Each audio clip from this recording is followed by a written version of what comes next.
Nous avons tous eu affaire à des montagnes de papier, des cartons, des caisses lorsque nous recherchons un document par exemple dans une administration, un diplôme académique ou scolaire que l'on n'a pas récupéré depuis 10 ans, un acte de naissance enseveli dans la paperasse. Oh, vous cherchez un document de 2005. Oh là là, on est en 2022. C'était donc il y a 17 ans. Ben, laissez un peu d'argent. On va motiver les garçons, car il y a des mâles et des mâles à déplacer. Revenez la semaine prochaine, tout en espérant qu'entre-temps, on n'aura pas fait le constat désolant que les documents recherchés ont tout simplement été détruits dans tel incendie, dans telle inondation, ou simplement, pire, cédés à vil prix à nos mamans vendeuses, toujours à la recherche de papier emballage pour leur nourriture. Salut les amis, je suis Dr Jean-Paul Mouka. Bienvenue dans ce nouveau numéro de Excel Africa BizTech, cet espace qui tente de décrypter les enjeux africains à l'intersection de la transformation numérique et du commerce international.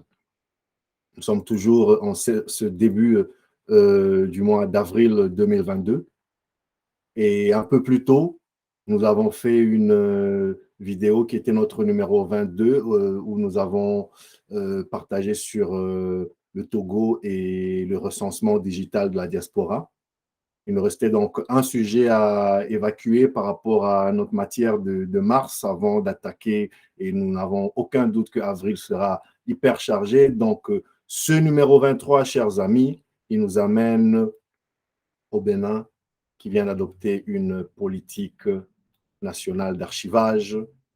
Par ailleurs, sujet vital pour la sécurité et la bonne gouvernance à laquelle tant d'Africains aspirent. Donc, on voit ici déjà ce papier dans le quotidien le matin qui nous parlait de la politique d'archivage adoptée par le gouvernement, la fameuse politique nationale de développement des archives 2022-2030.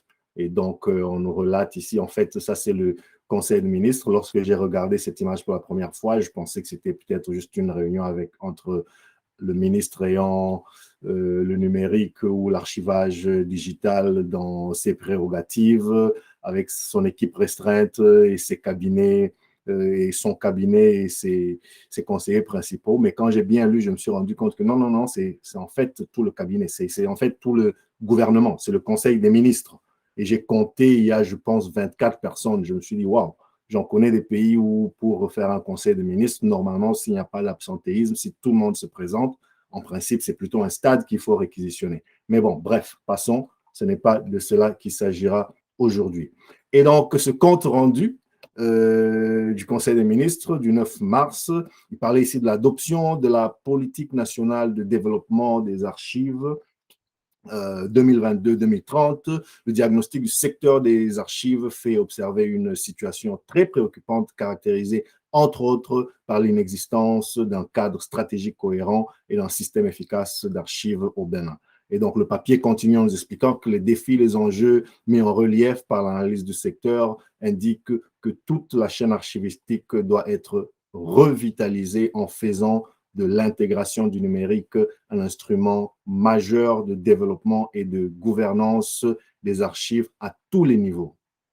Et donc, c'est pour y parvenir que voilà, ce document a été créé. Et une fois adopté, la mise en œuvre de la PNDA, donc cette politique nationale de développement des archives, se traduira en actes stratégiques et en plan d'opérationnalisation assorti de ressources subséquentes avec l'instauration d'un mécanisme efficace de suivi et évaluation pour en garantir le succès et compte sera tenu de l'implication de tous les acteurs au plan national.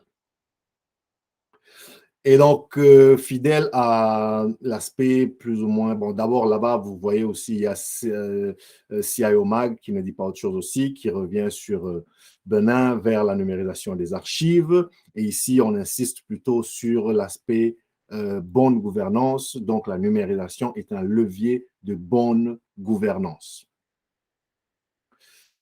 Donc là, je regarde et on évolue, on va essayer de rester fidèle à l'aspect pédagogique de cet espace Et donc, je vais me permettre de revenir très brièvement sur ce à quoi ressemble un cycle de vie d'un document, depuis sa création jusqu'à sa dernière demeure sous forme d'archive. Donc, on a là le document, en fait, c'est un peu comme les humains. Donc, il y a un premier âge où le document est créé et ça s'appelle les archives courantes. Donc, c'est des dossiers d'utilisation courante qui continuent à être alimentés sur nos bureaux, notamment les dossiers que l'on imprime, que l'on crée, que l'on conçoit tous les jours sur notre bureau. C'est ça, en fait, le premier âge d'un document. Ensuite, lorsque le document n'est plus utilisé fréquemment, il rentre dans son deuxième âge et on en fait référence comme une archive intermédiaire. Ce n'est plus une archive courante, c'est maintenant une archive intermédiaire, à savoir donc les dossiers conservés pour leur valeur juridique, administrative, leur valeur d'exemplarité ou soumis à une durée d'utilité administrative. Vous savez, selon la loi en vigueur, il y a des documents qui ne peuvent pas être détruits, qui ne peuvent pas être mis hors circuit après un tel nombre d'années parce qu'on peut en avoir besoin pour prouver quelque chose, comme preuve de transaction, etc., etc. Et ces deux stades ici, en fait, le premier et le deuxième âge, donc c'est là que les documents sont conservés en général le plus proche, le plus près de ceux qui les utilisent. Et on parle de la durée d'utilité administrative du document. Passé ce deuxième âge, le document rentre un peu dans ce qu'on appelle le troisième âge, qui lui ouvre en fait la voie de devenir une archive définitive. Donc là, c'est le document qui est conservé pour une valeur plutôt patrimoniale et historique. Donc on ne l'utilise plus, on n'en fait plus recours dans le quotidien, mais c'est plutôt un document historique que l'on va consulter pour des raisons bien précises, bien encadrées. C'était juste un petit récapitulatif. Et dans le monde numérique, c'est plus ou moins pareil. Et maintenant, vous voyez, après le deuxième âge, avant de passer et de devenir une archive, on va dire, définitive, en général, il y a une décision qui est faite. Est-ce que le document sera conservé? Est-ce qu'il sera détruit? Ou alors est-ce qu'il sera archivé? Dans le monde numérique, c'est aussi pareil, sauf que dans le monde numérique, on détruit de moins en moins de documents parce que si on les détruit dans le monde physique, c'est surtout par besoin de créer de l'espace, parce que les documents, les archives nationales, par exemple, c'est des caisses et des caisses et des caisses. Il faut trouver des hangars sécurisés, il faut trouver des endroits bien appropriés pour les accueillir pendant des années.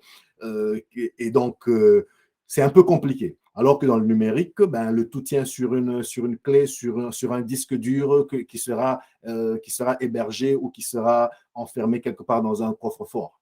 Évidemment, les coûts de stockage ont tellement diminué que le stockage, ce n'est plus vraiment un sujet. On détruit les documents dans le monde numérique seulement peut-être lorsque voilà, on veut que le document disparaisse pour pas qu'il tombe dans de mauvaises mains, etc. Donc, c'est un peu pour vous donner une idée. L'archivage numérique est un réplica en fait de l'archivage physique. Il reprend le cycle de vie du document. Et j'espère que ce petit récapitulatif que je vous ai tiré et qui est aussi en description de la vidéo dans un des rapports, notamment celui-ci, je l'ai tiré de l'IGF, l'Inspection générale des finances au Bénin même. Et j'espère que vous le trouverez donc utile. Alors, dans mes petites recherches sur la gestion ou l'absence de gestion de documents en RDC, je suis tombé sur un nombre de documents. Dans ce papier sur lequel je vais m'arrêter un petit instant, c'était dans Média Congo. Et ce papier faisait état, donc le titre c'était Fuite des documents, divulgation de secrets d'État, désinfiltrés à la présidence de la République. Félix Tshisekedi doit nettoyer les écuries. Vous avez peut-être déjà vu ce papier parce qu'il n'est pas du tout nouveau. Et il continue et il décrit ici, en fait, il va dans un peu plus de détails. 24 heures seulement après la prestation de serment du président de la République, Félix Tshisekedi, une instruction de son directeur de cabinet, Vital Kamerhe, signée le 25 janvier 2019 pour réglementer le circuit des dépenses publiques, s'est retrouvée dans la rue. Depuis lors, c'est devenu une tradition.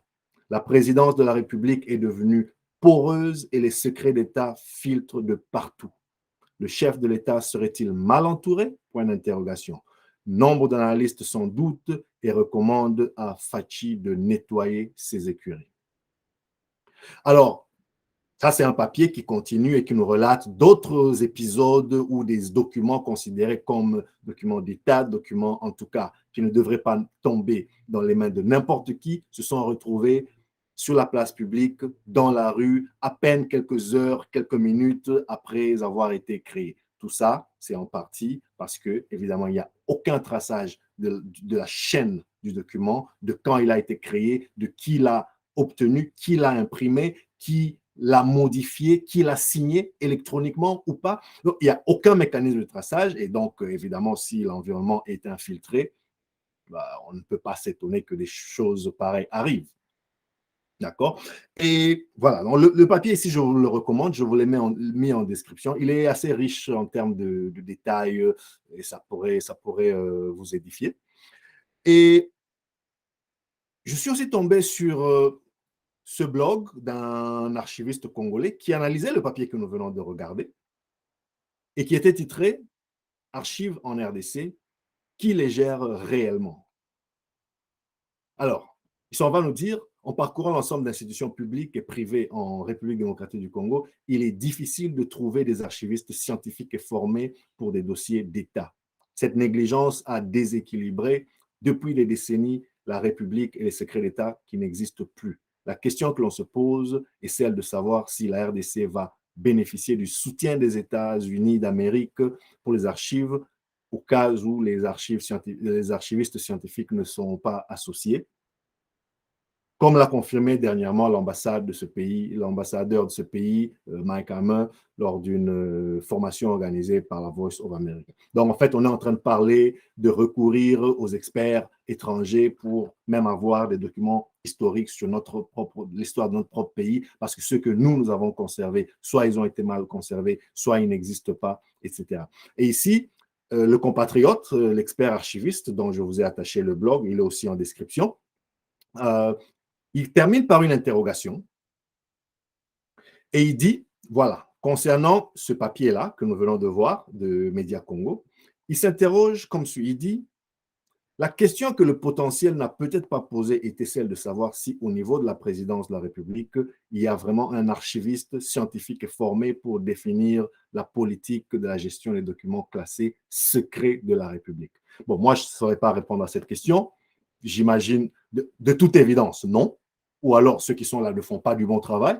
Mais qu'à cela ne tienne, où je vais en venir, c'est que j'aimerais aussi rappeler que en matière d'archives, il ne s'agit pas seulement des archives d'État, comme nous venons de le voir. Elles sont absolument essentielles. Mais il ne faut pas seulement penser au secret d'État. L'enjeu de l'archivage électronique, c'est bien entendu un enjeu sécuritaire, comme nous venons de le voir, avec les archives de la présidence, etc., mais aussi un enjeu légal ou de conformité, pour, par exemple, la conservation sécurisée et conforme des documents générés au quotidien, comme lorsqu'il faut ressortir une preuve de transaction, genre une facture, une décharge signée, en cas de contentieux, par exemple. Mais il y a aussi des enjeux qui peuvent être tout à fait d'efficacité, de productivité, d'efficience, comme pour rapidement retrouver un document historique, pour les chercheurs qui doivent fouiller dans les histoires, dans le passé, sans perdre des journées entières. Et enfin, les archives, on va dire, sont aussi à considérer comme pas étrangères aux documents que nous créons et nous manipulons au quotidien. Elles font partie d'une chaîne intégrée, comme on venait de le voir. Et la partie du classement définitif, le fameux troisième âge que nous avons vu, que nous avons évoqué, eh bien, il ne constitue que la dernière étape d'une vie qui a commencé à la conception du document. Vous avez vu peut-être un spécialiste, peut-être dans le cadre de, de votre travail, on vous a proposé telle ou telle autre solution d'archivage électronique, ou que peut-être que vous-même vous y travaillez. Mais sans un cadre cohérent, intégré, où tous les acteurs de la chaîne archivistique sont pris en compte, où tous les aspects sont considérés, notamment la sécurité, eh bien, si ces aspects ne sont pas pris en compte, préparez-vous au chaos. Et ce ne sera guère mieux que le chaos déjà existant avec nos archives papier qui nous font honte vraiment. Le Bénin, donc, à travers cette initiative, vient de faire un grand pas dans la bonne direction. Je suis curieux de savoir ce que les autres États africains font en cette matière, en commençant bien évidemment par le Congo. Qu'est-ce que nous faisons? Avons-nous travaillé sur une politique intégrée de la gestion de nos archives ou on va laisser une sorte de western, un imbroglio où chacun vend sa petite solution sans qu'elle adhère aux normes édictées par la République sur combien de temps les archives doivent être conservées, comment elles peuvent être consultées, qu'est-ce qui est considéré même comme une archive légale? Sont-elles considérées comme légales dans un tribunal? Après combien de temps? Donc, bref, tout ce cadre-là, c'est l'État qui doit le tracer. Et enfin, ou seulement ensuite, les opérateurs privés peuvent chacun, avec sa petite solution plus innovante l'une que l'autre, qui fait la digitalisation du cadastre, qui fait la digitalisation des résultats des examens d'État, qui fait la digitalisation des résultats scolaires, bref, tous ces états, l'état civil. Toutes ces transactions doivent rentrer dans un certain cadre. Ça nous évitera des redites, je ne sais pas moi combien de fois, par exemple, en cherchant un passeport congolais, je suis allé où il faut se rappeler de sa province, sa région, son secteur, sa chefferie, son village, etc., etc. Ces données-là, elles peuvent être bien identifiées dans une base de données. Surprésentation, empreinte digitale, validation, identification de la personne, et on nous les ressort. Ainsi, il y a moins de manipulation. Voilà les amis, brève vidéo, j'espère que vous avez aimé, j'espère que vous en avez appris quelque chose sur l'archivage numérique. On pourrait y revenir dans plus de détails. Aujourd'hui, c'est tout ce qu'on peut en dire. Abonnez-vous, c'est gratuit, c'est le meilleur service que vous puissiez me rendre. Retrouvez-moi sur toutes ces plateformes et ensemble, essayons un temps soit peu d'éclairer les masses, les informer du progrès, les outiller pour la concurrence. Le vôtre, Dr Jean-Paul Mouka. Je vous retrouve très bientôt avec le même plaisir. En attendant, prenez soin de vous et des vôtres. Chap, chap.